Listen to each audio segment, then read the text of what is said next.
All right, I think we are ready to get started again. I apologize for the delay. As I said earlier, my name is Adam Timmerman with the Kansas City Chamber of Commerce. We have with us today Will Katz from the Kansas City, not the Kansas City, the Kansas Small Business Development Center located at KU.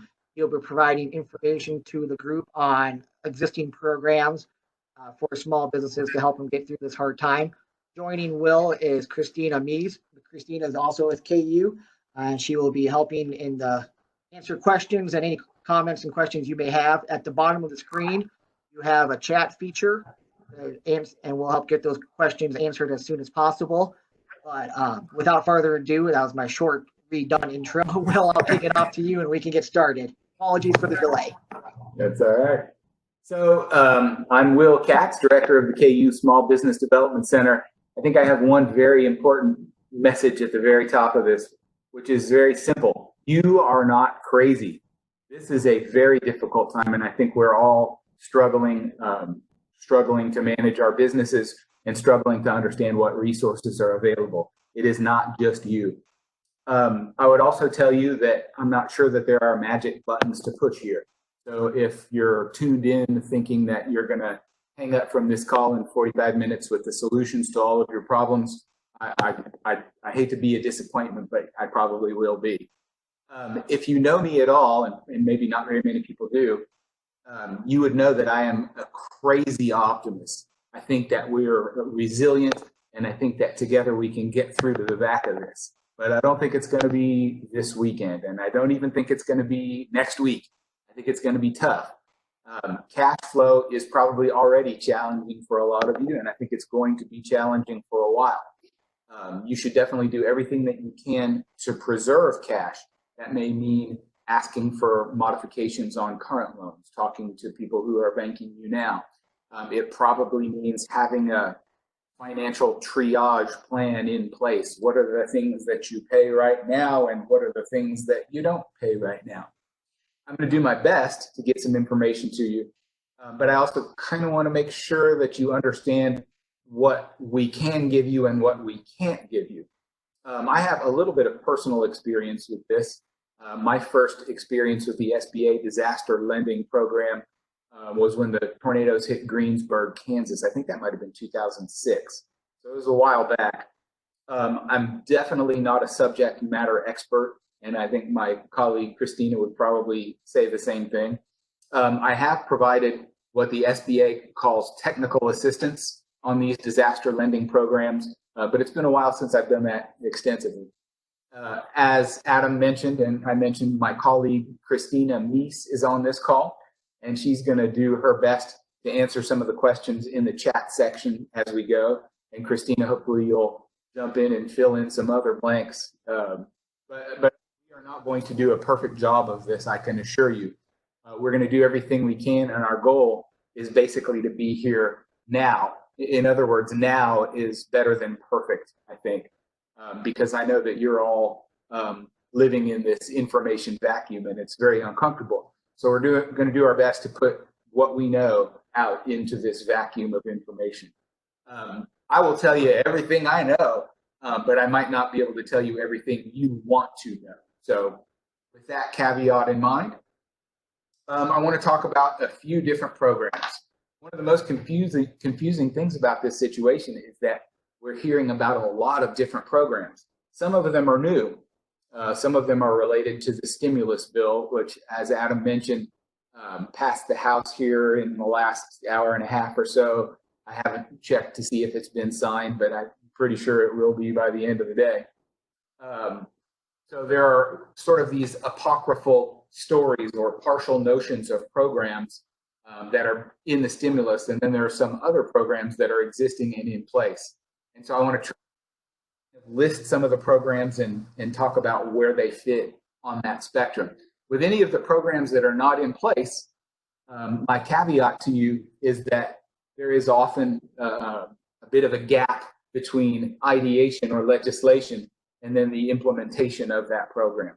I've seen this repeatedly over the years, that I've been doing this, not just with SBA programs, but with all programs. So, Congress could legislate tomorrow that every American gets a new Tesla delivered to their driveway by next Friday. I don't think that would happen. Like, you could legislate it, but I don't know that you could actually make that happen. And so while it's not as obvious with loan programs or the SBA, you'd think, Treasury prints money, boom, it's done. It's not quite that simple. And so there will be some things to work through. So I want to start by talking about an existing program. Oh, and before I do that, Christina and I work for the Kansas Small Business Development Center at KU. You guys are mostly in the KC Metro. There are two SBDCs or SBDTCs in the KC Metro. One of them is at UMKC. One of them is at Johnson County Community College. Especially on the Kansas side, we know our college really well. They're great folks, and they're certainly worth your time. If you have some things to follow up on after this, Christina and I can try to take some questions. The folks at Johnson County Community College at Kansas side probably also capable of taking some questions as well. So the first program I want to talk about is called the Economic Injury Disaster Loan, EIDL. So this is, I bet a lot of you have come across this already, but this is a federal program. It's administered through the SBA, and it's part of SBA's disaster relief package. So the SBA has been doing this for more than 20 years. Like, this is a program that they know pretty well. There are not a lot of changes that I know of for this iteration of it, but you should know that usually they apply this in a really limited. So a tornado blows through Douglas County, Kansas, and they put SBA officers there in person, and the SBA officers take the applications, and the loans are processed, and the disaster recovery loans go through. It's going to be a real challenge for them to administer this across all 50 states, and with, I don't know how many businesses all applying for this at the same time. I can tell you that the website has been pretty vastly overrun for at least the last 3 days. So the SBA has taken some steps to kind of hybridize this process. If you go to the disaster lending website, first of all, both Kansas and Missouri have been declared disaster areas, and that's statewide no matter where you are. So you should be good to go there. But they've taken some steps to sort of offline hybridize it. Every time I go back to that website, I see something a little bit different. But the last time I was there, they had a link to where you could go online to apply, but they also had the ability on the front page to download a lot of the forms that you would need. And I'm going to come back to that, but just know, strange process, a little bit hybrid, and you do want to download those forms as soon as you can so that you can at least look at them and see what kind of information that they're gathering on it. So as for the EIDL program, a couple of quick tips. Number one, because the website is overwhelmed, click save often and try to do what you can do in off-peak hours, which they tell me are 7 p.m. to 7 a.m. Number two, if you can use those paper forms or the downloadable PDFs to look over what you need, you should do it, but you should try to submit the application online because it's a lot faster. It's just that it'll be faster to gather the stuff offline than online. Number three, remember those 4 letters that I gave you, EIDL, branded into your forehead, EIDL, Economic Injury Disaster Loan. The reason for this is that the decision tree in that disaster lending portal is kind of complicated. And so I'm thinking of this one screen, and it's got like 4 boxes on it, and I can't remember what they are, but the third of the fourth, all it says is EIDL. It doesn't say Economic Injury Disaster Loan. It doesn't say COVID-19. It doesn't say anything but EIDL. If you don't click that box, you get taken off to some completely wrong part of the decision tree. And I will show you that here in a few minutes, but just know EIDL is an important thing to remember. Number 4, there is no blank on this application where you get a chance to enter a loan request amount. You don't have to make that determination.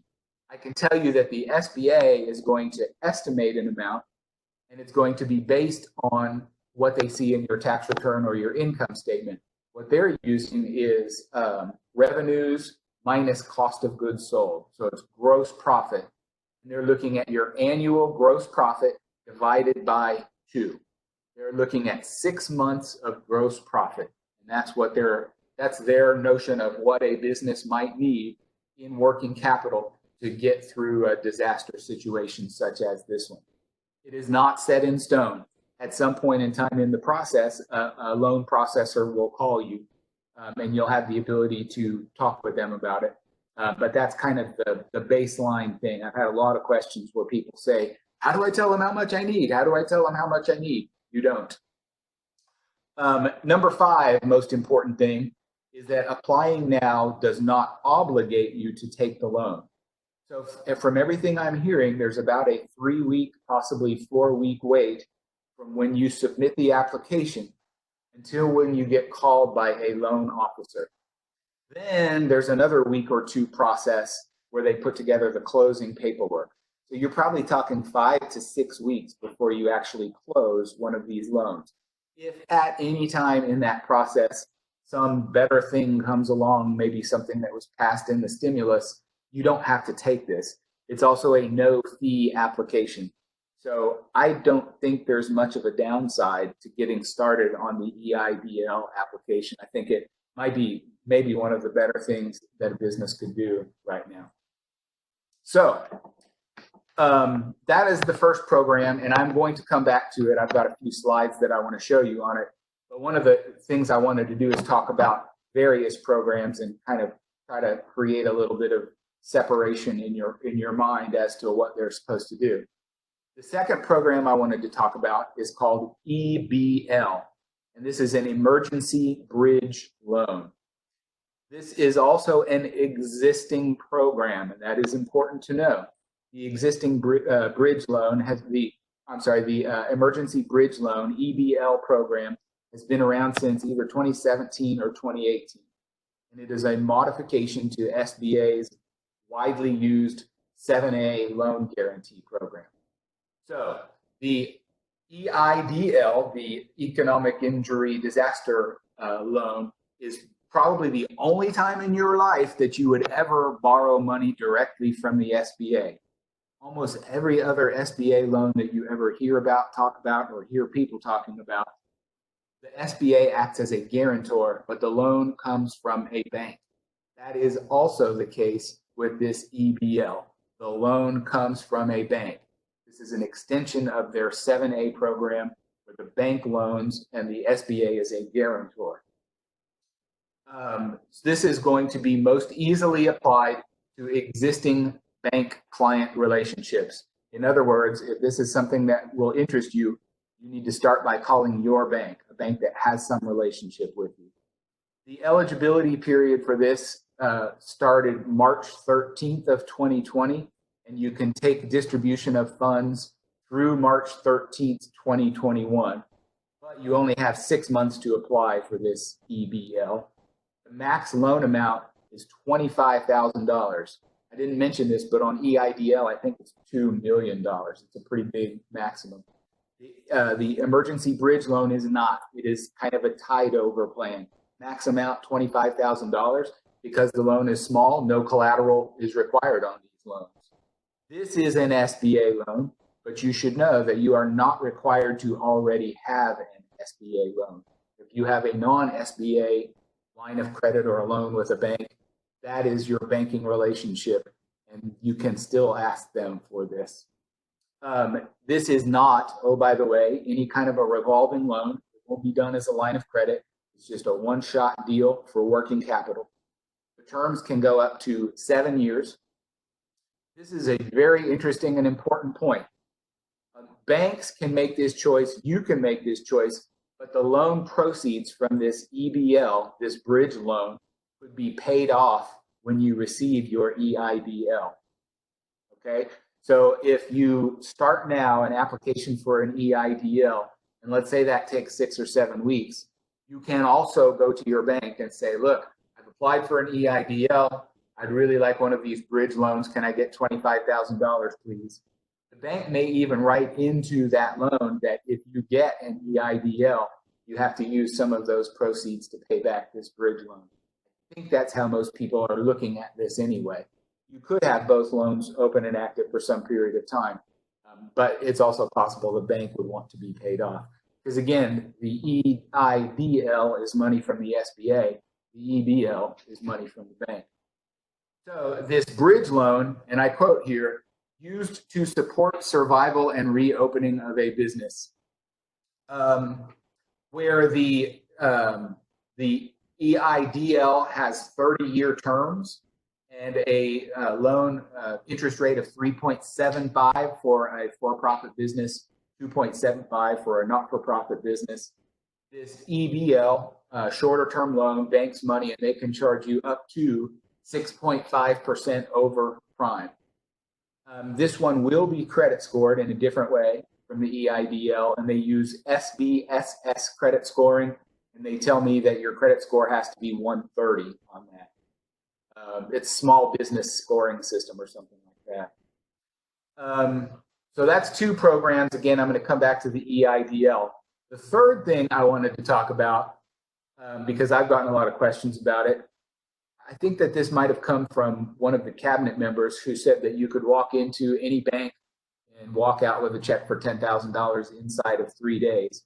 And I think that because I've gotten a lot of questions about that, what he's referring to is for the EIDL, there is a $10,000 immediate advance available. I think they've been doing this for a number of years on these disaster loans. So if you apply for an EIDL, again, 3 or 4 weeks to get to the application, if they approve it, I think they do put $10,000 in your bank account, like pretty darn close to immediately, if not sooner, while you're waiting for the loan closing paperwork to work its way through the system. You are not ineligible to receive that if you have applied for an EBL. There's no, so far, any of the things that I've talked about, there's no kind of overlap where one thing makes you ineligible for another thing. So you could apply for an EIDL, you could apply for an EBL, you could get your $10,000 advance on the EIDL, and you haven't disqualified yourself from doing anything. The fourth federal program that I want to talk about is called I think it's called the Payroll Protection Program or Paycheck Protection Program.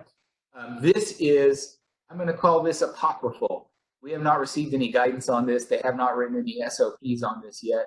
This is kind of one of those things that was in the stimulus package, and I think that we're waiting to see exactly how the ideation becomes implemented.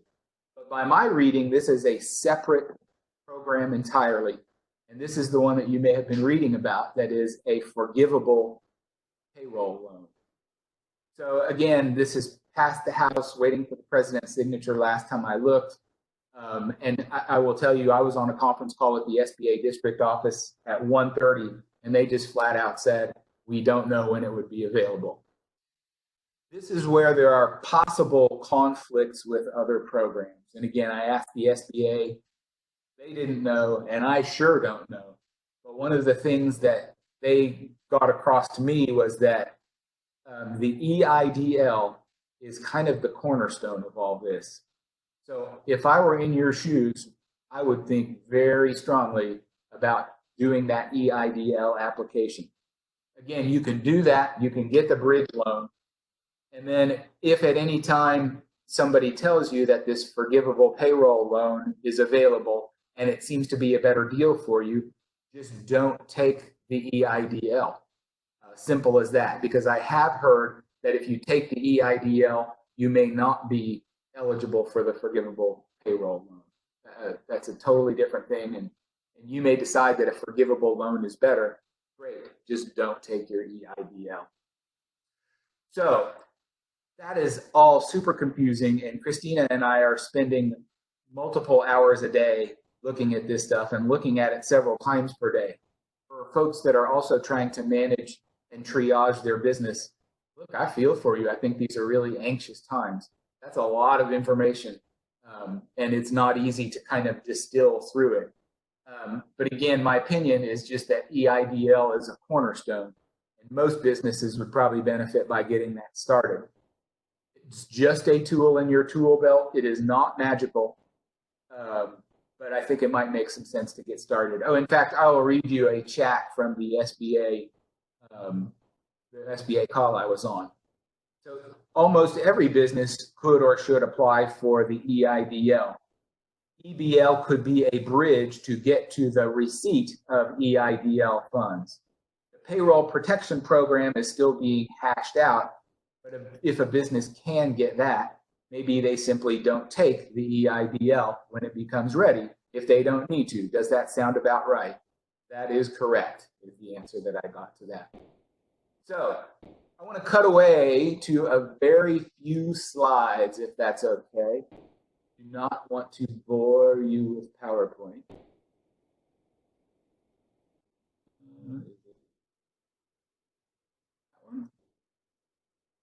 Are we looking at the right thing here? Does it say, let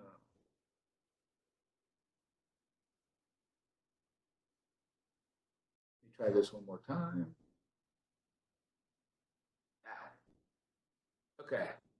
So I just want to read through a couple of these with my notes. Most ag businesses are not going to be eligible for the EIDL. All of these slides are about EIDL, but there may be separate USDA programs, so you should keep your eye on that. I am not up to speed on what that looks like for ag businesses. I did see a question flash through on the chat really quick about nonprofits. Yes, most nonprofits are eligible. So I actually had this question, a church that has a daycare associated with it. And I think that the church might not be eligible, but the daycare is eligible. Racetracks, casinos, not eligible. But boy, an awful lot of small businesses and nonprofits are going to be eligible. Really quick, things that they're looking at: credit history, repayment, and eligibility. They just want to see if you can repay the loan. It's kind of a strange thing. I think these are all going to be on 30-year terms. They don't even give you the option to take this loan on a 10-year term. It's 30-year terms, 3.75%. So I guess that maybe makes it easier to conceive of the cash flow requirements for repayment.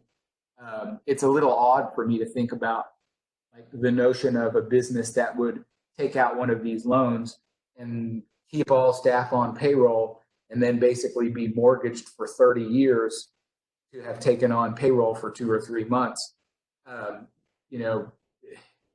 It's just a sort of reverse risk socialization in a way for the business to take on that burden. But those are the things that they look at. Here it is: loans up to $2 million, interest rates 3.75. Again, this says up to 30 years, but I don't think you can do anything but 30. I believe there are no prepayment penalties. This is for working capital needs, and what they want to do is figure out what it would cost you to operate, to keep your business going for 6 months. Do know this: if your loan is going to be more than $200,000, there will be some extra analysis that's required for that on their part. It may extend the processing a little bit. Also know that these are not intended for expansion. I wouldn't look at taking one of these loans out and buying a new truck just because the business needs one. These are intended for solvency, not expansion. And I think I probably would try to find some other way to borrow the money for the truck than this. Over $25,000 requires collateral if available, only if available. SBA does not turn these down for lack of collateral. Again, that bridge loan doesn't even require collateral because it's 25 grand. Basic filing requirements. You would probably see all of this stuff if you signed into the disaster lending portal. But kind of the basics of the stuff that you need here. You need SBA Form 5. That's kind of like the main form for the EIDL. 4506T is a form that authorizes the IRS to release your tax return information to the SBA. And so you would need one of those for any owner that owns 20% of the business or more. Any owner with 20% of the business or more. You will also need copies of your most recent federal income tax return. Though I am told, because the tax deadline got pushed back for 2019, they will take income statement, balance sheet. It does not have to be a tax return. You will need a schedule of liabilities. This is SBA Form 2202. You know, you could probably even find these forms without going to the disaster recovery lending website. You can probably Google SBA Form 2202 and see what's required there. And then a personal financial statement, that's SBA Form 413.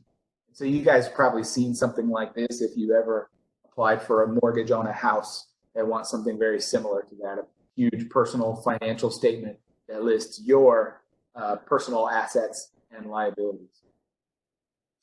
Here is the website, disasterloan.sba.gov/ELA. Again, it is just super overwhelmed, so go back at night.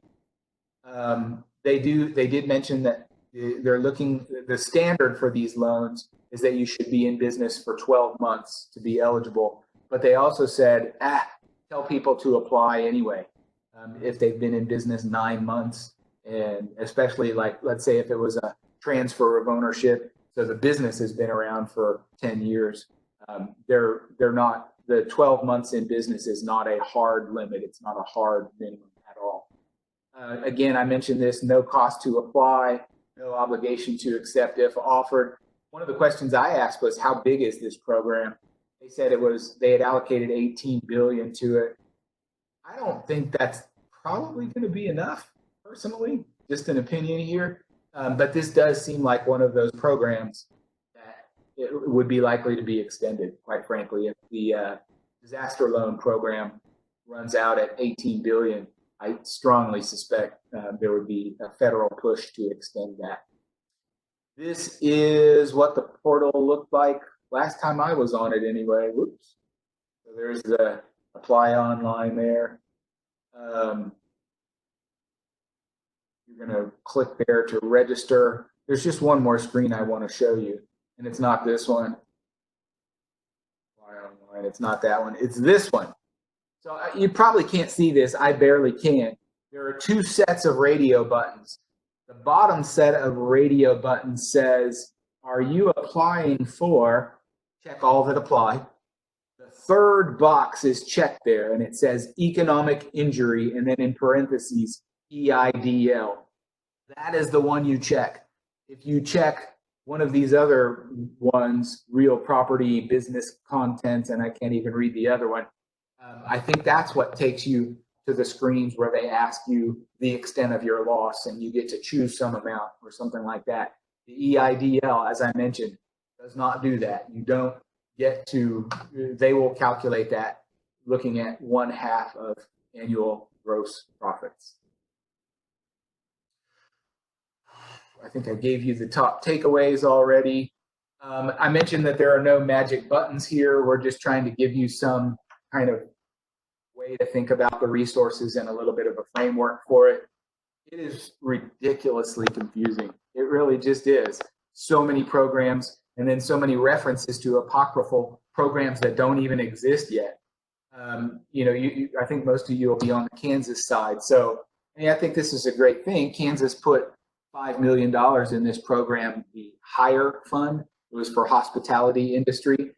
And I'm going to tell you, they were going to give out $20,000 to 250 businesses to get to that 5 million. They ended up reducing the award and giving 15 grand to 330 businesses. They had about 1,350 applications for that. And that all took place probably in 72 hours. So there was a lot more demand than what that program could possibly support. And I will tell you, because I reviewed some of those applications, I didn't see one that wasn't good. They were all legitimate applications. They were all good businesses. The thing is, federal federal resources are kind of important right now because, quite frankly, the states can't print money. Only the federal government can do that. So, state resources exist, but the federal resources right now just have a lot more kind of power and authority of the United States Treasury behind them. In the state of Kansas, I've certainly seen quite a few businesses that have gone to the Kansas Shared Work Program for unemployment benefits. It could be something to explore if you don't know anything about that. Basically, it allows for a partial unemployment benefit if you've reduced hours. So if you had people working 5 8-hour days for you, 40-hour work week, and you still need them, but you don't need them the whole time, you could cut them to, say, 3 hours, and they would earn the wages from you for those 24 hours that they worked, and they would be eligible for 40% of whatever their unemployment benefit would have been. So it's kind of a way to keep employees and have them be able to do some work, but not have them hurting so bad from a reduction from 40 hours to 24 hours in work and in what you pay them.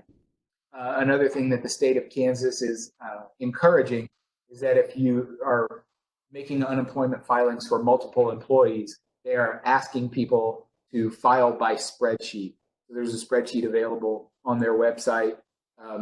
I think it's pretty easy to find, but they're encouraging that just because it's a lot more efficient for you rather than make a bunch of single individual filings. You do it by spreadsheet, boom, it's done. At the end of the day, I think maybe the most important thing I can tell you right now is manage your cash. I would personally be reluctant to spend money on anything that isn't directly generating revenues. I would urge you to begin that process of sort of prioritizing the things that if you don't get this thing paid, you're out of business. If you don't get this thing paid, somebody's mad at you, you might be able to deal with that. I don't know. If you don't get this thing paid, your supplier doesn't send you the stuff that you need to be able to sell the things that will generate revenue for you. You have to have some kind of a priority of a financial triage plan and figure out how much cash do you have? How long is that going to last doing exactly what you're doing? Because, management of cash in this thing is really difficult, which is exactly why these programs exist. EIDL and the bridge loan is to get you through on a cash flow basis, get you through to be able to pay for the things that you need. And man, I've been rambling for a really long time. Oh my God, I probably should take some questions. What do you think? All right, so we do have a couple of questions, but a few I want to pose to the group. So one of the things that people have asked about is loan forgiveness related to the EIDL program. Can you talk about the distinction between this existing program and then maybe some things people have heard about in the stimulus package? Yeah, sure. So again, I'm trying to do my best to differentiate between stuff that exists and stuff that is about to exist. And so EIDL exists. This thing's been going on for a long time. One of the elements of the stimulus package that I'm hearing people talk about is that, again, I think it's called Payroll Protection Program or something like that. And from what I understand, it provides for a forgivable payroll loan. And I'm not clear on the specifics, but what I'm told is that if you keep people on payroll from whatever the date was, March 13th through the end of July, then that loan becomes forgiven. The overlap with the EIDL is none. Though there is a possibility, I'm told, that if you accept the EIDL, you're not eligible for this loan to be forgiven. We will not know the answer to that question between now and when anybody gets their EIDL. So I think that's something to watch for. Is accepting the forgivable loan, does it disqualify you from the EIDL? Or if you accept the EIDL, does that mean that no matter what you do, this loan won't be forgiven? I don't know. I'm not at all clear on how long it will take to get this payroll protection loan into the hands of business owners.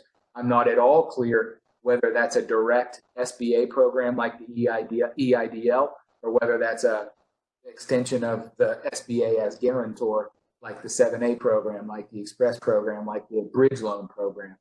So I think it's probably too early for me to even speculate as to what the answer might be to that question. The only thing I would say is if it were me, it probably would not stop me from applying for the EIDL. Again, I think based on the SBA's response, to me, that's kind of the cornerstone program. Some of this other stuff later, you might say, oh, wait a minute, I probably don't need that 30-year EIDL if I can just get this payroll protection thing. I can pay my employees. That loan will be forgiven, assuming I keep them on payroll through July. So thank you for offering me the EIDL SBA, but no thank you. That's how I would look at it. So another question that we were asked was, so nonprofits are eligible to apply for the EIDL program. What about the Express Bridge Loan Program? Christina, you were on that call. What did they say? I can't remember. Good question. You have to have I think they said yes. Okay. Yeah. I think they said that it's basically the same criteria as for the EIDL. So not a church, but yes, a daycare associated with the church. And just to confirm, for those of you asking about the loan forgiveness, unfortunately, it's just too early to tell. It hasn't officially been passed. So the fine language with that and the yes and no's are going to kind of be up in the air until that happens. As for whether or not a nonprofit could apply for the EBL, the thing to do there is don't take my word for it, but go ask a bank. I mean, it has to be a bank you have a relationship with now anyway. Like banks aren't going to be using this EBL to go win new clients. They're going to only offer it to the clients they. Why? Because they are risking their money. The SBA acts as a guarantor, but it's a guarantor at the express level, which is probably 70% or less. So I don't see banks using this EBL to go win new clients. So I would just start with your bank. They're the only ones who would do it. And if you think that's something that would help you, ask your bank, and specifically ask about the bridge loan, the new EBL bridge loan program, or not new, but EBL bridge loan program. So another question that we had are those who are considered self-employed, freelancers, gig economy, are they eligible for these programs? So they would be eligible, by my understanding, for the EIDL, right? Like you can apply for that as a sole proprietor. For the EBL, my sense is yes, but again, if you have questions about that one, you should ask your bank. Yeah. From the poll, they said it was case by case for 1099 specifically. Right. So, and I hate to say it this way, and I certainly wouldn't want to make any bankers mad. Well, how about I say it this way?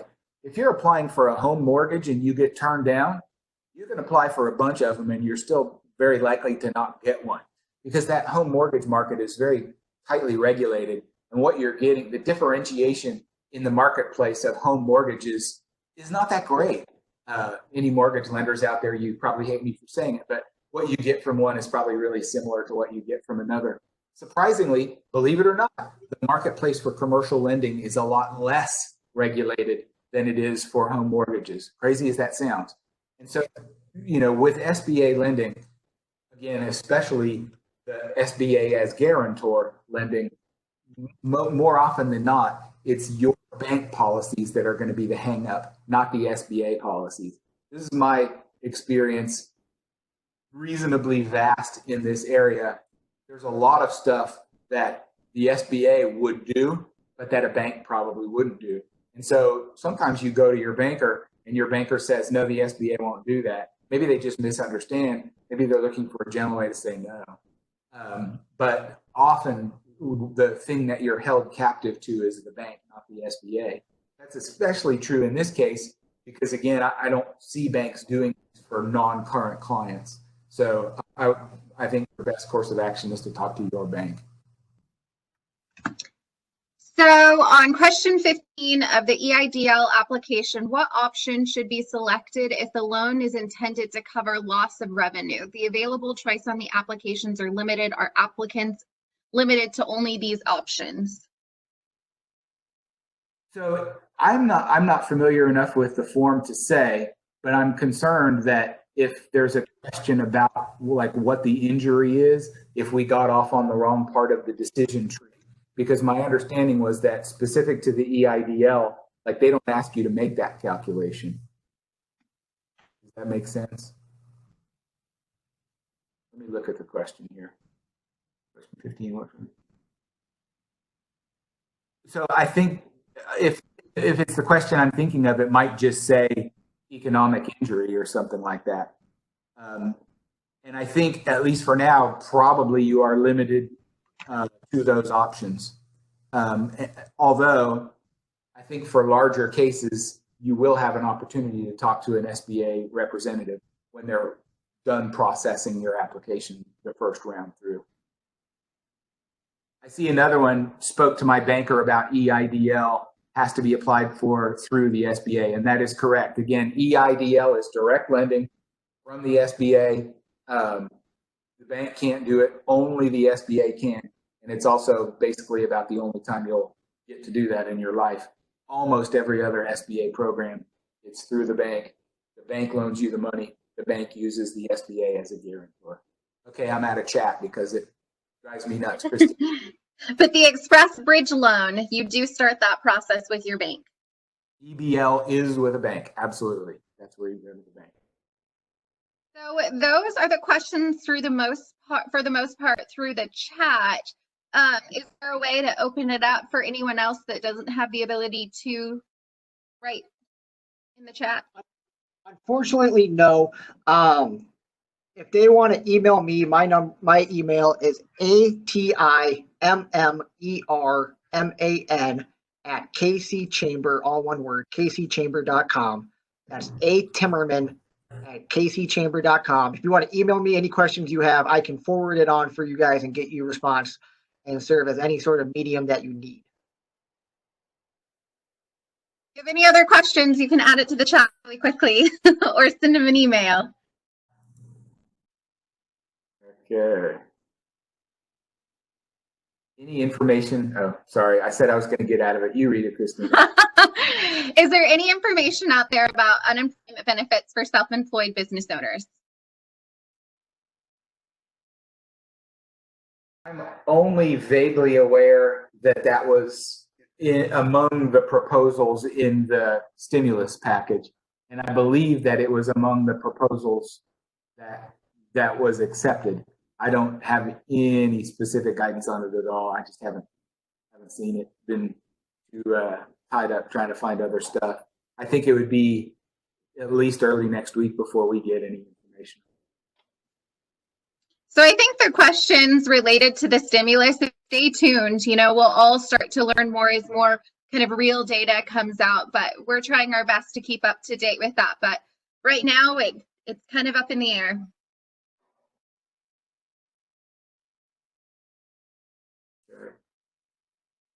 All right, I think with that, then I think we can end the call. Like I said, if Will and Christina, thank you so much for hosting this and providing such valuable information. And like I said, if you guys have any questions, you can email them to me directly. That's atimmerman@kcchamber.com. I really gotta get a shorter last name. But if you guys need anything else, feel free to reach out. We're happy to help, happy to connect. I hope you guys all enjoy your weekend. I think thank you, though. Thank you, Will. Thank you, Christina. And we can talk to you guys soon. Thanks. My pleasure. Bye, everybody. Thank you. Stay healthy, everyone. Wash your hands.